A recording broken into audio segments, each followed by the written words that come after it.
Hello, everyone! Welcome back to Low Ink March 2020. We are starting our round 4 match. We have Inkling Technology at Purdue versus 6 a.m. Both these teams are almost ready. We're about to start our first match on Rainmaker New Albacore Hotel. Very unique map with the bridges you got to cross here, slowing down your progress and being quite vulnerable on those bridges. So we'll see how both teams react to those bridges existing. Absolutely, and like ranged weapons in general tend to really reign king on this map.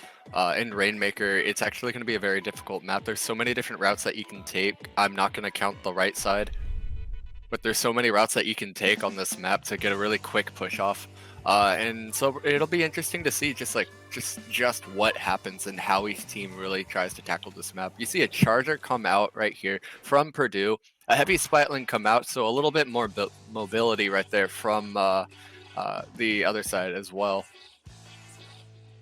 And we do see quick pop here already for excuse me, I believe the Purdue team there. And quickly, already though, 2 down. Quick pushes here, quick pop. Already a lot of action here in the first 20 seconds of this game. And we do a very good jump out here. Yeah, keep an eye on that right there from Aster. Aster, he uses quite a bit of beacon play. He pops his map quite a bit. You can see it in his movement if you watch really, really closely from his camera angles. He pops map an absolute metric ton, and you're gonna see quite a lot of jump outs from him, basically just preventing death. So he's gonna have his specials very, very often. Yeah, Baller can be used very crucially, especially it can almost be used as a shield, funny enough, on this map too, if you really want to. Not necessarily the best use for it, but it was something that could get you the last 2 crucial points to get the lead if worse comes to worse. Yeah, so good positioning right there. 2 for DJ Wolfbot right there. Almost gets 3. Almost getting 3. And that's a wipe, though. Team gets a full wipe on their side. Absolutely. So this is going to be a very large, very quick push right here for 6 a.m. Purdue's going to have to make something happen. Taking out the roller right there. That's such a key pick right there. And a really key stop. They're going to just put some points on the board by bringing it left. At least get something out of this push right here. Because it seems to be a little bit of a detonate right here. The charger is going to go down, however, right here. So this is actually going to be a really big push. Oh, they're not done. Things are going to keep going. This might turn into a KO. They've got to get a couple really key picks right here. Oh, wait, I apologize. That is Purdue that got the picks. Yeah, no. Purdue there defending it at the end of the day, keeping the push to a 36 remaining, which is definitely a score that can be beaten. It's not necessarily the easiest to beat, with a little bit of teamwork and a little bit of luck on your side, popping specials correctly, you can definitely get that push beyond that 36 mark. But right now, 6 a.m. doing a very fantastic job of keeping Purdue at bay. And we'll see what we can do here. We do get a double. Double right there for Purdue. The pro. Might get it. Might be a triple. Nearly a triple. That is 3 down. This is going to be a push right here. They're going to make something happen. Someone's over here on the right side, and they finally go down, but that might have been long enough to stall them and hold the push off. It absolutely was as the pro goes down, and now the Jinger gets another, the splatter shot gets another one, a 4th jump out right there from, I believe it was the Charger, if I'm not mistaken. But they're going to be met with a lot of resistance here on the left side, a very quick push back in. Beacons are actually really useful, and you see just how quickly Purdue was able to get right back into this match, how well they used those beacons right there. Definitely, that's super crucial, getting back in. They always talk about, gotta get your team in, because it's a team esport at the end of the day. It's not an individual esport. If you have your team, you can push. We see that roller going down, though, very crucial right now. No more beacons if they can get to him and destroy him. We do see 3v3 right now. The pro almost goes down as well, goes down to the squeezer at the end of the day. Full control of street right now for 6 a.m. You see that Ray come out getting a couple key assists on his team. Absolutely. What really happened is they got a lot of really early picks, but they just didn't push the Rainmaker very quickly. And so that actually gave 6 a.m. just enough time to come back in. Really nice shot right there from Epic, though. They have a Ray. That's 2 down on the side of 6am. They might just end up resetting this Rainmaker. It looks right now like they're actually stalling it. They've got one person right there alone on the far right side for Purdue. The picks really need to come on the left side. You see how 6am is actually stalling it in a really safe spot right there. So it's going to be really difficult right there for Purdue to actually come out of this situation and make anything happen. The Rainmaker's in a really bad spot though, but the big thing is if they can get grabbed before it drops, it just drops down here. But if they got grabbed while it was there by Purdue, that was an easy lead at that point because it was already within that 36 remaining. So fortunately for 6am, they got it first and almost died up there. Funny enough too. So, strangely enough, actually, if I was 6am though in that situation, I would have kept it there. And the reason being that you're forcing the other team to really funnel into it. It's in a spot where Purdue cannot easily get to it. So frankly, it's just not going to happen. You're not going to be able to make much of a push happen if you can't even get to the Rainmaker in the first place. And so you actually see it right here, despite getting the Rainmaker out and possibly giving Purdue a bit of a push there, a push opportunity. Unfortunately for Purdue, they will go down here, but it isn't for a lack of picks. They really kind of outpicked the other team. They just played a little too slow and pushed a little too slow and didn't really take any chances. Unfortunately, in this game, you have to be able to take gambles and take chances in order to have any sort of payoff. Yeah, definitely. You got to definitely find that balance between riskiness and not, and also a balance between how much the other team is doing it. Yeah. So if the other team is being really risky, playing a little safe might actually be your better option. But if they're playing a little more safe, you want to tend to be a little bit more on the risky side without going extreme. So just you're gonna count out you see the option the other team's doing and whatnot. But at the end of the day here, we're gonna be moving on to the next map. Our next map is Clam Blitz on Manta Maria for round 4. Purdue is down 0-1 to 6am. Yeah, I think this map is actually going to play into Purdue quite a bit more than 6am. You're going to see a lot of beacon play from the roller. There's a lot more ways that the roller can pull off. A lot of really tricky beacon play. Purdue also, it seems to be a little bit slower as a team, but this is kind of a one-push route map. So this is basically a map that might play into that a little bit better. So we're going to have to see right here. We see a tent coming out here actually from 6am. That's going to counter pretty much all of Purdue very hard. As you see three shooters and a roller. The tent is actually going to be very difficult to ignore. Not quite enough bombs. You see a double bomb and a single bomb right there from the Junior, so it might make things a little bit difficult on the tent, but the tent's going to push right up top right, basically just denying the backline any chance to get anything out of this. I wonder if that tent was listening to you. Man, he responded to those beacons, learned already to kind of keep an eye for those beacons. So, let's be honest here, you can kind of see on your map. Don't think they're actually watching the stream, but you gotta play. But funny enough, EP getting a crucial pick there gives Purdue a chance to start to move forward here. With 16 clams, that's enough to get yourself a good little lead. You're going to want to continue to build up more, get a few picks, and take full control of their street, which we do see the specials ready for it. We see a rain and a bubbler ready. Armor now ready. 3 specials are going out. We see the armor. But the roller has gone down, so it is going to be a 3v4 situation right here. Huge pick right there for the Junior, actually. They're going to make something come out of this. They're going to make something happen here. They might be able to get some points on the board. Junior pushing up has a power clam now, and it's time. They're going to get the power clam in. Things are going to start happening. He's going to jump right back out to the beacon. So, you know what? They're actually going to play it safe. They're going to say, you know what? They have man advantage. So we're just gonna have to regroup and say we got a little bit of points on the board, and it'll help in the long run. But right now, this is all we're gonna get. Yeah, sometimes you just gotta take what you can get. In this mode, that's usually not gonna be enough. I mean, 1 power clam and 1 push in 4 minutes is usually not enough to win.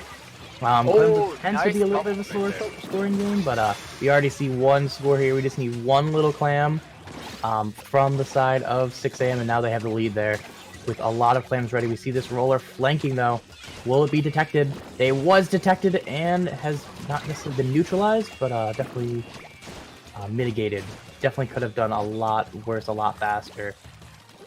6 a.m. able to handle it just enough to continue to score until they were out of clams. So in the end though, multiple down, even though trying to retreat. So Purdue able to handle that push very well. The big thing though is how many points they got on the board in the short amount of time they did give themselves. So we'll see how Purdue responds here. And the roller going down quite a bit, actually. Normally, that's pretty uncommon for this team. From what I understand, the roller specializes in getting out of tricky situations by basically utilizing an awful lot of quick super jump and constantly having beacons somewhere on the map that he can utilize to just jump around and take different angles on different 1v1s and stuff like that. And it works very well in stuff like solo queue and solo play. And the beacons are very good for his team as well in team play, but he's actually going down quite a bit. So they're doing a really good job here of handling this roller and shutting down just, you know, the Purdue's ability to just constantly get back in. The roller once again goes down. The 10's going to start to have a push going. Oh, but he is going to go down. The really lucky bomb right there from the junior right there. The ballpoint is going to give him a little bit of cover. They're going to start to open up right there over up top. The ballpoint's actually a little bit underextended. I think he might be playing a little bit scared at the moment.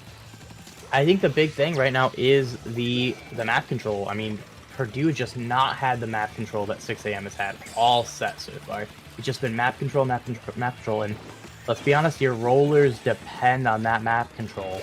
If you have a roller that doesn't have map control, they tend to go down more, they tend to be a lot more vulnerable, and we can just kind of see that playing out with that roller going down multiple times. But we do have a DC here in this last minute on the side of 6 a.m. This could give Purdue a chance to come back. They're gonna make it almost tied. Oh! He's struggling. He's got to get clam. He dies before he can get the clam in. Purdue just gets the lead. Got the lead. The beacon right there in the street got them the lead. It's not over though. It's just a couple power clams will get the lead for 6 a.m. They are in a position where they're down a man, so it's going to be a lot tougher. But if they play it with a little bit of patience, they still have about 30 seconds with overtime to kind of play it out. They have one big pick. They have 2 balls. They just have to get in. That's the key right now. If they get in, they will get this lead here, very likely. But down goes 1. They're getting pre-fired on that corner. They're not going to make it over. Just the ballpoint here, trying their best. Gonna try to get there. Get a quad. Get a quad. So way to win. Getting pre-fired by 3 to 4 people is not a likely way to get a quad. He got by. And he just wasn't close enough. They're going to throw everything they have at it, but it's just not going to be enough. Purdue's going to come away with the DC. They're going to come away with the win right here. Barely. Winning 30 to 35. Yeah, very close game there at the end of the day. Both teams really wanted that victory at the end. In the end, Purdue's going to come across with it. It's a little bit of luck on their side. A little bit of luck and a really smart beacon placement right there that allowed the rest of their team to get in so quickly that they were just constantly keeping the push going just to get those extra points just enough. I think though, without that DC, I think at the end of the day though, 6 a.m. might be able to have held that off. But very crucial plays there by Purdue, to really good plays, I should say, to get that victory and at the end of the day. We're gonna go to Splat Zone's Port Mackerel. Will we see that 10th return on Port Mackerel? Oh, absolutely. That's gonna be a big one. Absolutely. This map, it's people who don't even play tent on this map. You're ready. Just quad tent, guys. The only thing that beats that is quad tent. Yeah. Absolutely. No, this is a really this is a really cramped map. There's a lot of corners. There's not much space. Range is supreme if you can take advantage of it and corner somebody. You can deny entire streets, entire alleys down this map, making it very difficult for anybody with shorter range to make anything happen. But you also have to keep in mind that there's a lot of different corners and a lot of different tight spaces that shorter range weapons can utilize. And so this map, the way that it was designed, it was clearly designed very carefully. So that they gave a lot of different like small tight spaces and corners that would add a little bit of balance so that ranged weapons wouldn't just reign supreme here. Exactly. But at the end of the day, we don't have that. We have ourselves a bunch of ranged weapons here, and surprisingly not too much. Just the BP and the, I would say the sniper. The really only 2 real ranged weapons, a couple midlines, and then, 2 more shorter ranged weapons here. Anytime we do see that tent return here, Cactus trying to get the fall up on the sniper, unable to do so with the wall there, defending the sniper rifle. But yeah, the Charger is going to have the upper hand on the ballpoint right there. There's going to be a huge double right there for Aster. They're going to start taking control of their court right here and really pushing up. The tent's going to immediately push back in, but the bomb rush is going to deny it. So it's going to have to stall them out just a little bit longer. Purdue right here is going to have lead actually out of this. Tent's going to push in from the left side. We see no roller from Aster here, going with a beacon dually. It's a little bit different here, but still the same general kind of gameplay. But that small difference may make the difference of whether or not they get the victory or the loss. I mean, roller can play really well on this map, but it can also be denied pretty heavily too, with not really many comeback in options on this map. No sort of bomb, no sort of movement that the dually sculptures does have. So we see that beacon there, or we still see the beacon there with him, but very crucial double there. A huge double, yeah, absolutely. If his team can be fast enough and push in off of it, they can push in right around the sides and actually make something happen. You actually do see another go down on the side of 6 a.m. right here. Purdue's gonna just space them out with bombs, but it is the tent. The tent can just eat them up, but he's not gonna be able to hold off the entire team as they take zone. But a really good lead right here for 6 a.m. And just a little bit of comfort. I think the big crucial thing though is that tent stalled for such a long time in a 2v3 or a 2v4, and even at one point a 1v4 scenario, holding off, still gaining additional points on Purdue. Absolutely. That was a huge play there. The thing about tent is, even if it doesn't get picks, if it's forcing 2 people to look at it at all times, it's doing its job.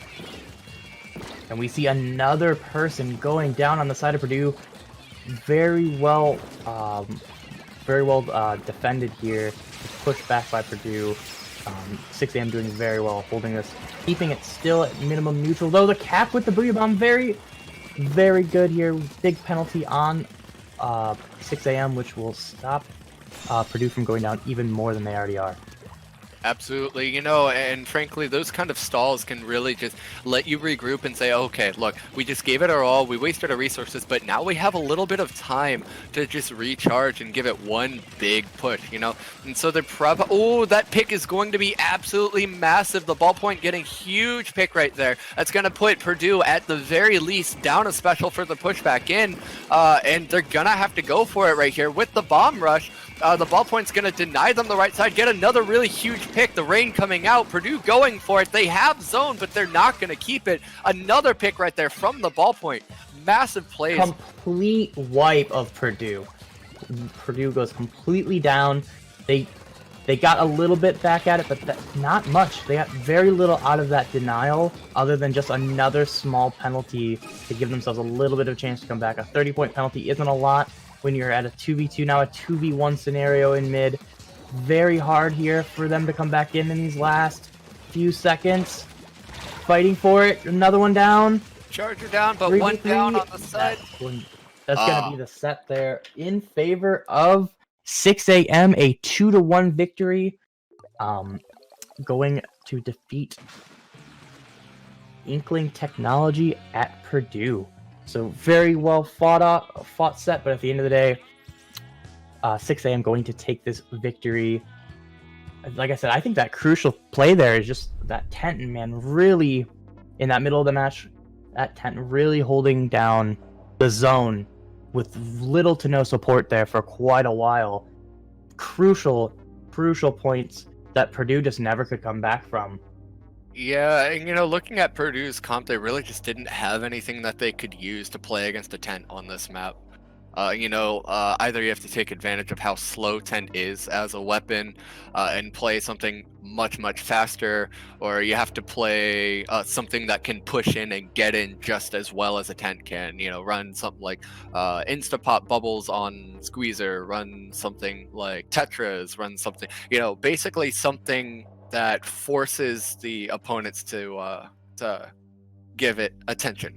And that's exactly what a tent does. Even if it's not getting picks, if it's forcing two people to pay attention to it and give their attention to it for, at all times, it is doing its job perfectly, even if it's 0 frags.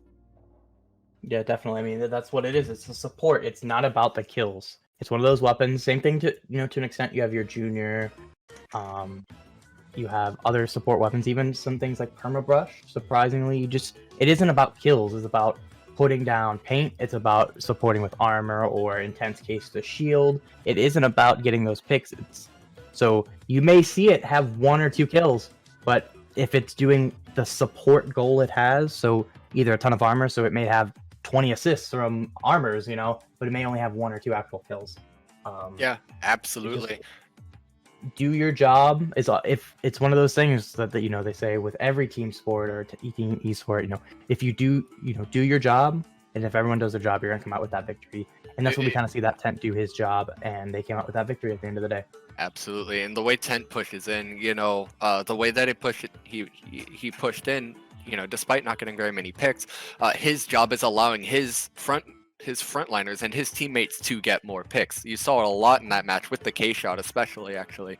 And I think, what was it, the K-shot 15 fragged or something like that. And most of those, if you actually paid attention and watched it, most of those were actually off of the tent and off the tent support. So they were doing a really good job playing together and pushing together and denying areas of the map together as well. Well, for now, we're going to take just a short little break. We're just waiting on 1 match, I believe, 1 to 2 matches. So we'll get our next set set up, and we'll go ahead and break back in here. Thank you all for continuing to watch, and we'll be right back.